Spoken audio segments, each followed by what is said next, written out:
Ziher ste že slišali za kodo 125. Ta izraz se zdaj večkrat uporablja ob novem zakonu o voznikih, s katerim se je spremenil način pridobivanja vozniškega dovoljenja za vožnjo takšnih motornih koles do 125 kubikov. Seveda izpit lahko še vedno naredite klasično z več urami in potem velja za vse kategorije, tudi tiste težke stroje.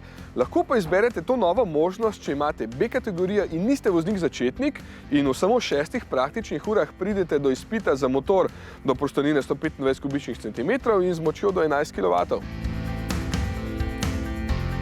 Samo 6 ur in lahko vozim takšen stroj. Še zmeraj ima 11 kW pri 10 000 vrtljajih, 785 mm višina sedeža, pa 134 kg. Več kot 100 leti tole, tako da mora biti zelo zabavna mašina.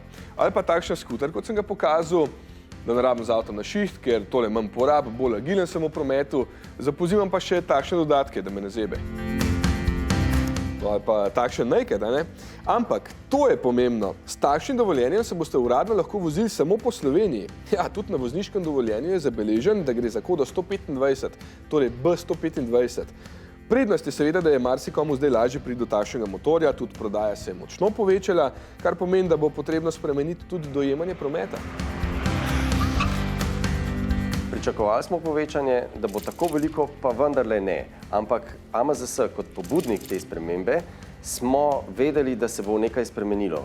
In zato smo pravzaprav zelo veseli, da je Agencija za varnost v prometu, policija, pa tudi Triglav, ki na svoj način zbira podatke, ki so zelo pomembni za to, da vemo, kaj se zdaj pravzaprav dogaja v prometu, da smo skupaj že od začetka se odločili in vedeli, da bo treba ves čas spremljati, kaj se dogaja.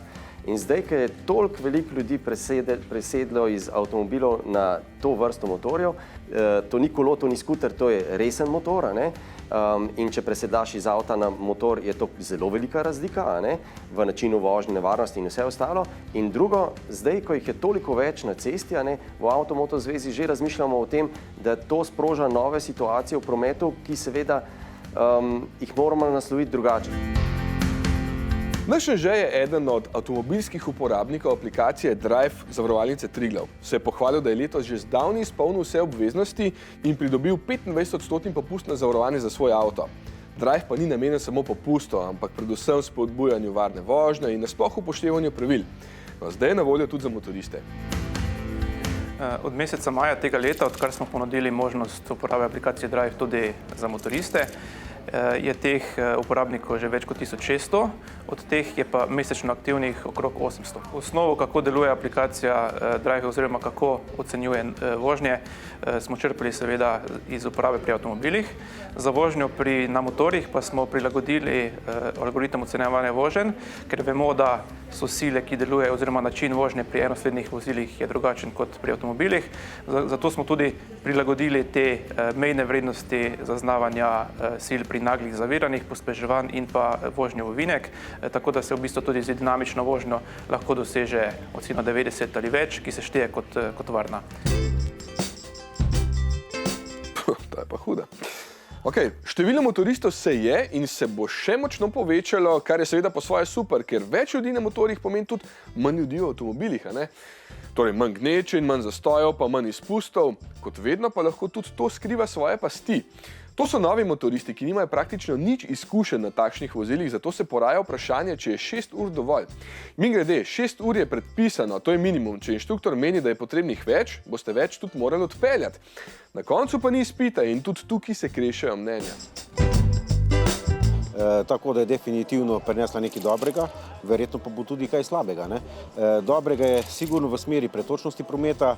Se vidimo, da v bistvu odkar je ta koda sprejeta, so se motorji razprodali. Se pravi, nekateri so željni motorizma, so željni mobilnosti, tudi pri porabi goriva se bo poznalo, se pravi, je nekaj prednosti. Je pa vprašanje, ali je 6 ur zadost. Tudi le bi bilo treba biti previden, če je nekdo že kot mladenič vozil, ne vem, znanega Tomusa A65 avtomatik to naprej, potem preseljal na skuter do 50, seveda mu bo zdaj mnogo lažje. Lahko v 6 urah se nauči dobro voziti. Nekdo, ki predhodnih izkušenj nima, je moje mnenje, da je 6 ur premalo. Potem, ko kupujemo motor, dajmo mogoče razmišljati tudi o aktivni varnosti, se pravi, dajmo pogledati, da ima motor ABS, da ima traction control proti zdrsu pogonskega kolesa. Vse to lahko pripomore k naši varnosti. Iz mojega stališča, motorističnega stališča, vidim, da je to premalo ur v avtošoli glede te kategorije. Definitivno bo drugo leto večje število na cesti, kar trgovci govorijo, da je pomanjkanje teh trenutno v trgovini, teh vozil 125. Trenutno še enkrat nekega povečanja števila tukaj na tehničnem ni. S to novo uredbo se je pa povečalo število registracije novih vozil. Pri nas bomo, po mojem, ko bo 4 leta prvi tehnični, takrat bomo videli realno stanje. Ja, seveda marsikdo tudi zmotno misli, da je dovolj samo motor. Kupaš in peleš, a ne? No ne. Oprema je bistvenega pomena pri vožnji z motornim kolesom. Predvsem manjše kubature, ki se uporabljajo za vsakodnevno vožnjo po mestu, že najmanjši trk lahko povzroči padec, zato je dobro, da imamo oblečen zaščitno jakno, hlače, rokavice in pa varnostno čelado. Ne smemo pozabiti pri opremi tudi na ledvični pas, saj sami treslaji povzročajo bolečine ledvic, z ledvičnim pasom pa predel okrog ledvic fiksiramo.